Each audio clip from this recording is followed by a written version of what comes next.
Welcome to my channel Pallavi digital arts. ఐక్యతే బలం. ఒకప్పుడు ఒక అడవిలో పావురాల గుంపు ఉండేది. ఆ పావురాలకు ఒక తెలివైన రాజు ఉండేవాడు. ప్రతిరోజూ ఆ రాజు నాయకత్వంలో పావురాలన్నీ ఆహారం కోసం ఆకాశంలో ఎగురుతూ తిరుగుతుండేవి.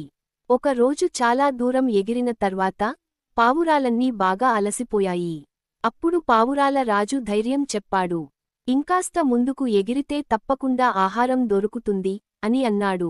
అదే సమయంలో ఒక చిన్న పావురం వేగంగా ఎగిరి ఒక మర్రిచెట్టు కింద చల్లబడిన బియ్యం గింజలను చూసింది. అది చూసి ఆనందంగా మిగతా పావురాలను పిలిచింది. అన్నీ అక్కడికి వచ్చి నేలపై దిగిపోయి బియ్యాన్ని తినడం ప్రారంభించాయి.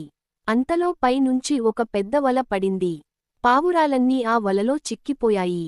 అవి భయంతో రెక్కలు కొట్టాయి కానీ బయటకు రాలేకపోయాయి. అప్పుడే ఒక వేటగాడు చేతిలో పెద్ద కర్రతో అక్కడికి వస్తున్నాడని చూశాయి. పావురాలన్నీ చాలా భయపడ్డాయి. అప్పుడు పావురాల రాజుకు ఒక మంచి ఆలోచన వచ్చింది. మనమంతా కలిసి ఒకేసారి ఎగిరితే ఈ వలతో పాటు పైకి లేచిపోగలం. ఐక్యతలో బలం ఉంటుంది అని అన్నాడు.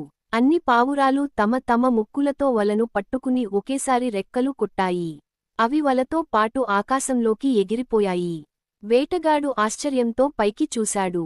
అతను వెంబడించడానికి ప్రయత్నించినా పావురాలు కొండలు, లోయలు దాటి చాలా ఎత్తుగా ఎగిరిపోయాయి.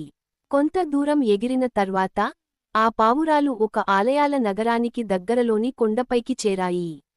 అక్కడ పావురాల రాజుకు మంచి స్నేహితుడైన ఒక ఎలుక ఉండేది. పావురాల శబ్దం విని ఎలుక మొదట దాక్కుంది. కాని పావురాల రాజు ప్రేమగా పిలిచాడు. ఎలుక బయటకు వచ్చి తన స్నేహితుడిని చూసి ఆనందించింది.